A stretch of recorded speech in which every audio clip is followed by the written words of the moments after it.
Welcome back to another video. In this video, I'll be showing you how to log in on the Xcoins website. The first thing you want to do is enter your username and account. Click remember the account if you want to set your password and your username.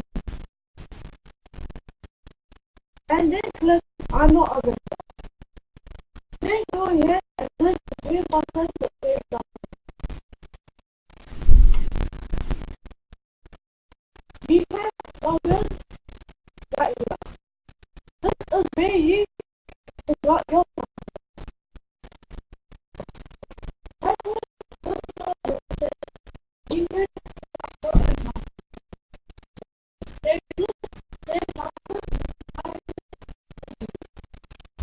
The first is right here. Find more permission.